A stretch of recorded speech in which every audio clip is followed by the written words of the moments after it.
Remember how I said at the beginning of the year that we're going to be tackling more seasonal stuff in the discussions on this channel this year? Well, with 2026's winter season wrapping up and spring 2026 starting up, I think it's time we start talking about that kind of thing.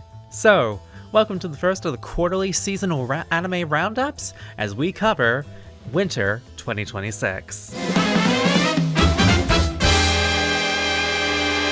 Let's run through some of the basics of this. I'm going to be covering only what I watched this past season, regardless of if I finished the entire series or not during this core, which is the list of animes that you're seeing on screen right now. I'll be discussing my thoughts on all of them, and I will also be ranking them from the one I ended up enjoying the least to the one I ended up enjoying the most this past season. To be fair to those that I continued watching from previous seasons, however, I will cover the main animes from this season and only be looking at the cores that I've looked at in this season for continuous animes, and if any did wrap up this past season, I'll be covering them near the end and then compiling them all together in one continuous season. Although for this one, the last one I'm going to be covering is also a bit of a spoiler, so yeah, bear that in mind. Same deal for those that I will be continuing on to next season or will only have a continuation in a future season. I will be discussing my feelings only for this one part of the series and my enjoyment of this part of the series alone. Which, honestly, could describe a fair chunk of the season given that there was only 2 that were standalones in this season that we know of at this point in time of recording. Regardless, we have a batch of 7 animes to look at that I decided to watch or continue viewing this past season, so let's kick off with the one I found myself, unfortunately, finding a bit lacking. But admittedly, it's because this is the first one, which is incomplete. I know I literally just made a video talking about this in a modern context by comparing it to Ouran from 2006, and talking it up as a pretty good show in that sense. But in all honesty, Hana-Kimi's first core really does feel like the only one half of a story being shown. Or rather 1/3 of a series if the rumor mill is to be believed. But talking about this one particular season on its own, I can very much relate to those who were a bit disappointed in how the series ended with such a flaccid way of going out, especially with the announcement of its second season coming just one day later, no less. As Hana-Kimi does have some very good moments to it, I find the dynamics and the situation of our protagonist Mizuki Ashiya going to this all-boys school from America to Japan to try and track down her idol in high jump Izumi Sato, who had stepped back due to an injury. It's nice with their dynamic and everything going on with it. I found it to be very much a more grounded approach to how Tamaki and Haruhi are in Ouran. Again, one of my last comparisons I'll be making to that particular series. Rationale aside, it makes for an interesting dynamic as the two end up rooming together and, over time, eventually do become closer, while making it clear that Izumi is not dumb and knows exactly about what is going on, and hints that he is aware that Mizuki is in fact a girl. Alongside other characters such as evil gay Dr. Hokuto, who already knows of said secret and is using it for his own means, of which we don't really have an understanding beyond some weird sadism and not liking Mizuki, fellow classmates who remain oblivious currently in Shuichi and Nanba, and other token archetypes at the time such as overtly flamboyant Senri. With a cast and a very familiar premise for those who are fans of older anime, you'd think this would make for a very easy win across the board for shoujo audiences, no? Well, see, you'd think that? Up until you start realizing that the first core of the series has the pacing of a snail, and while it does have some very funny moments in episodes and some poignant moments at times within its later half, it's hard to really defend in the later half of it when this is only 1/3 of a story, and, speaking plainly here, it can be very understandable why this one would be hard to sit through for some. Because while I did enjoy my time watching this whatever of Hana-Kimi, by the time the runtime ended on episode 12, I very much felt like Patchy the Pirate in that one episode of SpongeBob, as I just went, "That's it?" And like, if that's the note they want to end it off on for the current moment, knowing that they have a second season in the works, good for them. I just hope that we get a better second third, whatever of this series with a better pacing than this one did. Because pretty bishy boys and gender-fucky characters can only do so much when your story runs at a snail's pace and makes you wonder when things are actually going to be happening by the end. I hear this is more of an issue with the source material than anything, so I am hoping that this does get rectified in the later parts. But for this one part of the full experience, while I didn't exactly dislike my time with it, I'd be lying if by the end I was kind of happy to see it off for the moment. Because while the characters are a lot of fun, especially with the I'm not gay kinds of panic you'd find in the 90s shoujo style at the time, I do feel like the way that they interact with each other has a lot to be desired, and certain aspects of the series really do date it a fair bit too much for me to be raving about this series to others. It gets a 3 out of 5 for this core of it alone. I hope that maybe the second and third cores potentially may salvage the total package into something I can enjoy in a complete setting, but for now, it's just a lot of hope for something to come of what we currently have, which granted does have some good spots to it, but not enough to get it out of the bottom of my quarterly discussion. So let's shift gears away from aged out shoujo to talk about a more comedical series with some slice of life aspects to it. Demon King's Daughter is Too Kind comes to us from EMT Squared, who have worked on A Destructive God Sits Next to Me and Train to the End of the World in previous years. Given the differing pedigrees of those series that I've adored alone, it left me interested to see what they would pull for a series such as this. And it turns out the end result was another big helping of diabetes to add to the ever-growing pile of reasons I may drop dead editing one of these days, because goddamn does this series have some skin in the game of unbelievably adorable and turn-your-brain-off comedy to come of this season. Focusing on the everyday adventures of Du, daughter of a retired demon king who has left his conquest of the world they rule over to take care of her and mold her into a successor, comes to find alongside her handler Jahi that she is, as the title suggests, too kind of a 3-year-old to be capable for the role. Hence the series' premise is such. Jahi attempts to try and mold Du into an evil demon lord like her and her father before her, but finds that while Du does have the ability of a demon, it works in a much different manner for those around her, as she isn't cruel or evil in the way that she uses them. She in fact uses them in a manner that could be seen as good, which repulses Yahi, despite Ariman, Du's father, continuing to guard her on. It makes for a lovely dynamic to watch as we're introduced to more and more of the world around which the series is set in, which later includes Du's grandpa, and other attendants of Du and Ariman, including a succubus for some reason, don't ask me why she's there, and also introducing literal angels from heaven that seek to try and take down the demon lord, but end up preventing Du at one point, and feel a sense of conflict over it as well. This series does run a gambit of how inane can we make this premise and yet still make it cute as fuck to watch week to week. But while I do very much enjoy this show, its premise and the way it can be very easy to watch episode to episode, I cannot deny it does have some bits I cannot stand by. For starters, while I do like that it's mostly a nice little bit that they added in for the childlike sense of wonder that seeing all this as Du as our protagonist can be inclined to view it through, do we really need a musical interstitial every episode? I mean, it's cute as fuck, and the voice actor for Du, Misaki Kuno, is definitely having a fun time voicing her and singing these very whimsical numbers each episode. I just feel it breaks up the pace too much for my personal liking, and I would very much have preferred more digestible shenanigans than a sudden musical interlude if given the option. Also, this is more of a problem for the source material more than anything, but the way that we were introduced to some of the members really did feel a bit rushed at points. Like the later additions to Du's family left a bit much to be desired, like they needed to round it out quickly before this one part of it ends so they can prepare for the next arc of this series.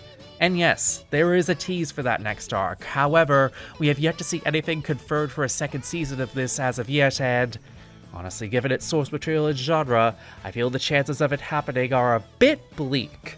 So I hope it's not a tease for nothing other than catch up on the manga, fools! Those two alone kind of downgrade a series that wouldn't have gotten above a 4 out of 5 to a 3 out of 5.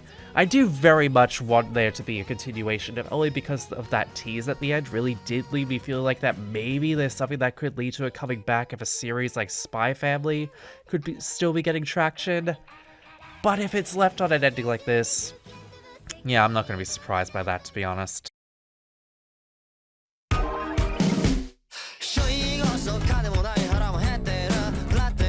Picture this! Modern day Japan has a crisis of LARPers who have magical and powers imbued to them through steroid guns containing E3, and it's caused turf wars involving mafia men with monsters who treat themselves as JRPG bosses who run rampant throughout the cities, and they actually train teenagers to fight in this system. Sounds crazy, right? Well, that's basically the premise of Scum of the Brave, boiled down to one loaded paragraph.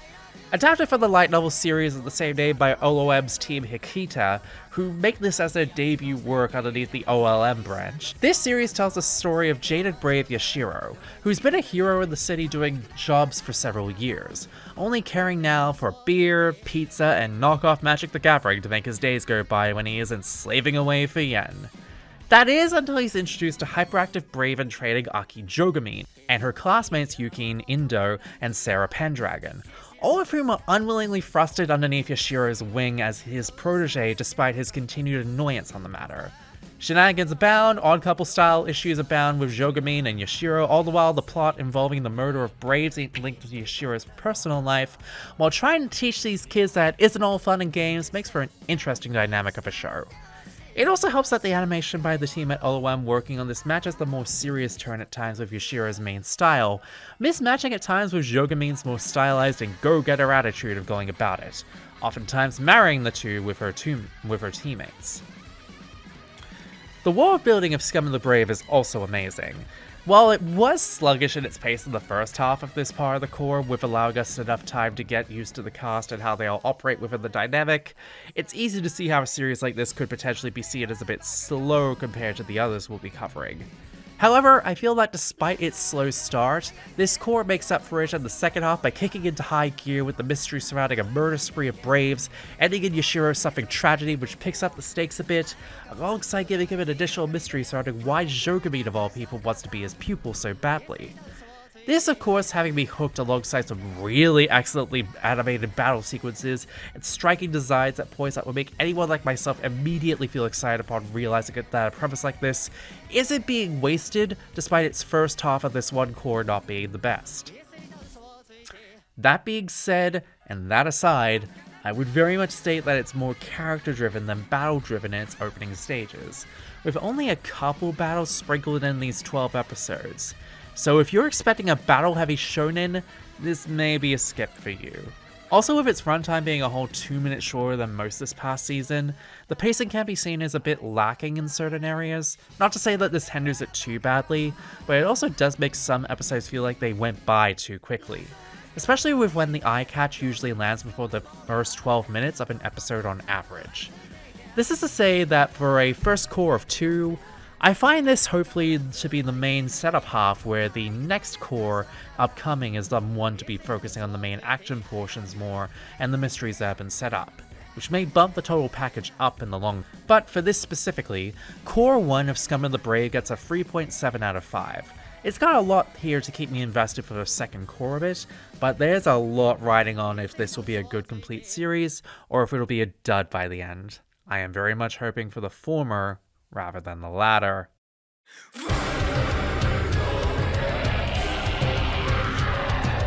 Listen, gay shit is mandatory around these parts, and for what it's worth, Roll Over and Die is the best we got this past season, especially given that the other one was borderline hentai at points.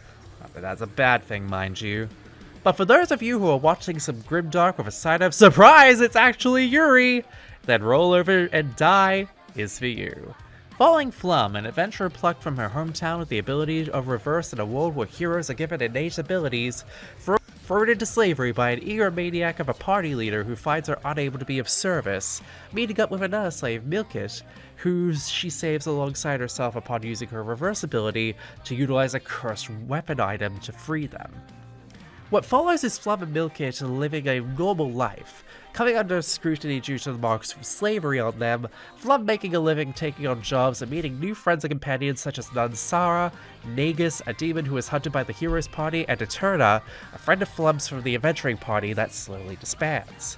All the while, a conspiracy involving the Church of Origin that Sarah belongs to, members of corrupt Manosphere-adjacent adventuring guild led by Lieutenant Asshole Dane, and a series of mysterious small-faced monsters that Flub's party keeps running into that look straight out of something by Junji Ito. All animated by Studio ACGT, who have a very spotty track record of series released, but have given us the original Kino's Journey back in the day alongside Freezing, which makes a lot of sense for this particular series at times, and I do mean that sincerely, as I do mean that with the intent of, God, this makes sense. The animation of some of the battle sequences looks so beautiful and very much like what you would expect from a grim setting such as this, but the character designs can feel a bit out of place at times. And I do very much say that as one of my only major complaints, as the pacing of the show is top-notch for sure. The middle part getting some credit for being able to give us a moment of reprieve in what would otherwise be a sluggish pace for the series to suddenly go from struggle after struggle to, oh, happy days forever! It does give you that sense of hope before the third act begins, and then proceeds to gut punch you every fucking minute like you owe it money. I guess my only other complaint is that I can see the first episode turning many people away with how needlessly grim it is at the starting point. But I say very much push past that initial first episode being a bit much at times, and work with it wherever possible. It is absolutely worth the time watching this show, and for our first gay shit of the year, I very much love it.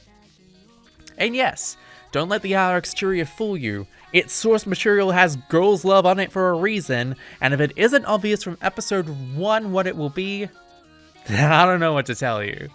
For that, Roll Over and Die gets a 4 out of 5 from me. If you like some series that focus on heroines overcoming the odds against a depressing backdrop of the world they live in and trying to find their own found family and love within it despite tragedy, then this is the series for you. Just don't be surprised when it comes to the gay shit. Again, it's in the tags for a reason. Read them!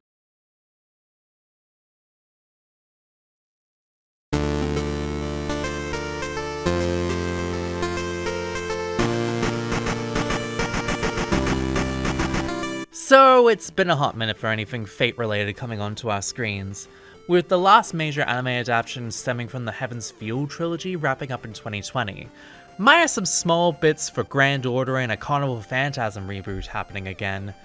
But back in 2023, there was a 90-minute special Zero-If episode for Fate's Strange Fake titled Whispers of Dawn, released to lead up to what many would assume to be the Strange Fake anime adaptation finally being released in 2024. While we did get something for Strange Fake in the first episode of it being released right at the end of the year, the anime was stuck in purgatory. Until suddenly, we got the announcement at the end of last year that it was finally happening. The Strange Fake anime was going to happen, and was going to be a weekly seasonal anime at last. So how did it turn out? Well, it was done by the same studio who gave us Apocrypha. It's not going to be Ufotable level of quality, but holy shit was it gonna slap! And slap did it ever! The story of the Grail War in the US city of Snowfield, taking place 5 years on from Fate Stay Night's Fifth Holy Grail War, follows several different factions, including the Mages Association that is linked to a familiar face from Fate Zero, a group representing the Holy Church which are on the hunt for the dead apostles. All the while there's an official true Grail War happening, as well as a fake Grail War happening at the exact same time, with a bunch of servants roaming around, and it makes us for a star-studded affair, but can leave those with only a small fledgling knowledge of the Fate mythos to be confounded and confused by what is happening on screen. So let me make this clear. If you're going to get into Fate, do not let this be your entry point. You must at least have some level of insider knowledge to the franchise beyond Grand Order or FSN and Zero to be able to understand what the fuck is going on. Because if you try to go into this, it will blindside you from the word go with terminology that will not explain shit to you, and you'll be drowning in it by the end of episode 2. But If you're a dedicated fan of the Fate franchise, hell, the Nasuverse period, then Strange Fate is absolutely a must-watch. It with its main cast does have some familiar faces in Gilgamesh returning, alongside new faces in Richard Lionheart as our Saber, alongside his unwilling master as Ayaka, being a nice odd-couple pairing for this first half that may remind many of Shiro and Atoria from FSN, but more stubborn. Alongside the other factions in the story bringing in a familiar sense of other bits of the franchise, mainly Apocrypha, but that makes sense given who is animating and producing this series being the same team. I do have to shout out the dub for this one in particular, as it was the only one this season I actively sought out to watch dubbed front to back, and I have to say, if you're not a fan of dubs, I completely understand, but I implore you to check out the dub for Strange Fate. The people acting in this were doing their craft like the rent was due. But the big thing dragging this one down was the fact that it was only one half of a completed narrative, with us viewers only getting a confirmation that we may see it continued this year through a YouTube video simply saying, "to be continued." Yeah, I sure hope it does! But for everything we got from this one in particular, from the sublime animation quality, to the plot itself arguably being one of the best from the series in a long-ass time, to the action set pieces in the middle being some of the most intense and cinematic of quite some time, to everything in between, I say this with absolute certainty. I will be surprised if we do not get Core 2 before the end of the year. And trust me, if we do, and it's just as good as this first part of it was, we may have an easy contender for my anime of the year right here. For now, however, it's third place for this season at an easy 4.25 out of 5 for this core alone. Which isn't bad, mind you, but I await to see this as a complete package for sure.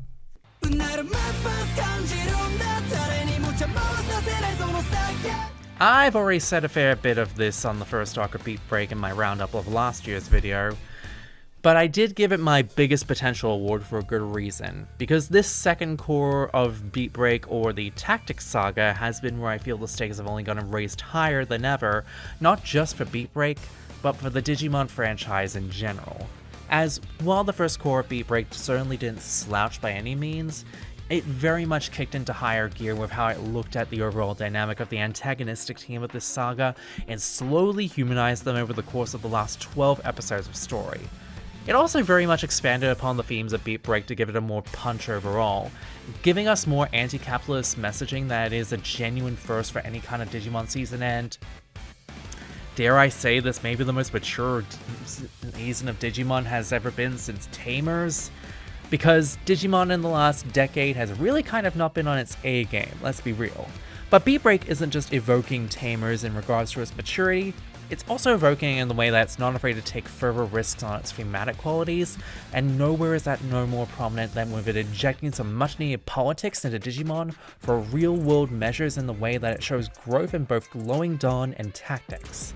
And the way it marries that stuff into an overarching plot of the series in the 12 episode section alone of this part, masterful stuff. Makes me excited to say that I want to know where this is going to go for the next half of the series, as it's only going to go up from here. Not much else to say on that front. I'd recommend if you've been waiting for a Digimon season to be as good as the first 4 seasons from your childhood, this is the series for you. This core alone is going to get a 4.5 out of 5 from me off that bat, and I will not be surprised to see this as stiff competition for my top 5 of the year if this is anywhere to go by the halfway mark.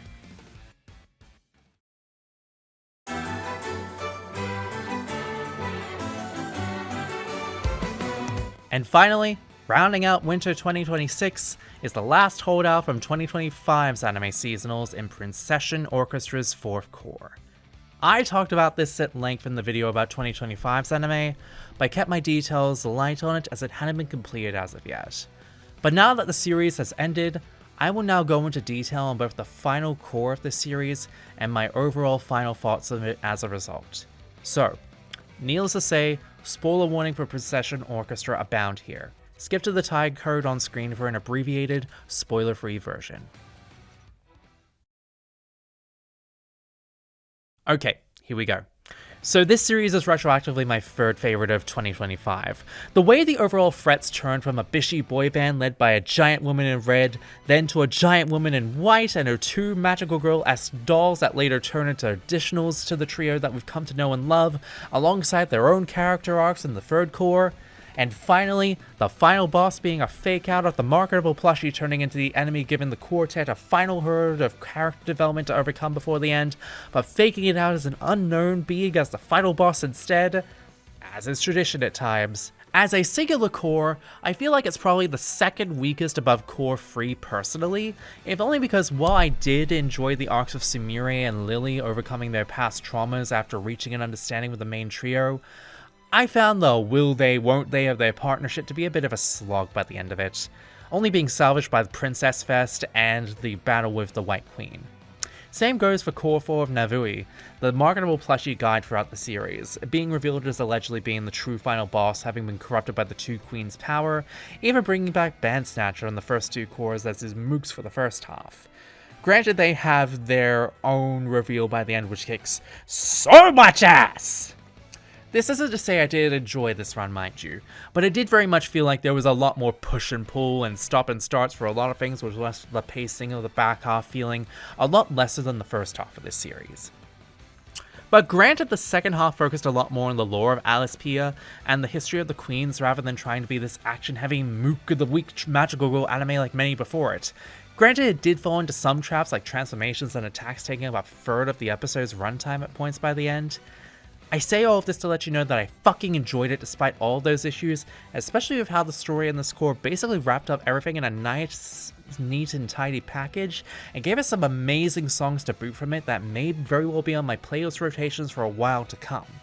For those that have seen the entire series, you know exactly what I mean when I say all of this, but given that the team behind Symphogear gave us another masterclass in this genre, it's undeniable that Princession is very much worthy of being hailed as one of the best magical girl animes of the 2020s. From the way it has managed to marry the two sides of Precura's cutesy designs and the badass world-shifting stakes of Symphogear, to the way it's managed to make empowerment and hope feel like an amazing tool, even in the times we live in now, and the way it's given us characters on all fronts that by the end absolutely are some of the best written in the genre for a more simpler audience, Princession Core 4 gets an easy 4 out of 2/3 out of 5, and the complete package gets the same. I am going to miss waiting for this week to week, I cannot lie, but if you haven't seen this series yet, I implore you to check it out in its entirety. At 48 episodes in length, it is quite long, but if you've watched enough Pretty Cure, you'll be numb to it. Either way, you should definitely watch it if you like Symphogear or modern magical girl anime, period. And with that, we have Winter 2026 all rounded up. Rankings look like this for the list all up. And as for what I will be watching in the following season for spring, check back in June when you'll hear my thoughts on Digimon Beat Break Core 3, Scour the Brave Core 2, Go For It Nakamura-kun, Girls Can't Be Kind to Otaku, Witch Hat Atelier, and Botan Kamina Fully Blossoms When Drunk. Until then, I've been Chloe, and thank you all listening to my thoughts for the past quarter of anime. Until next time, Janmata.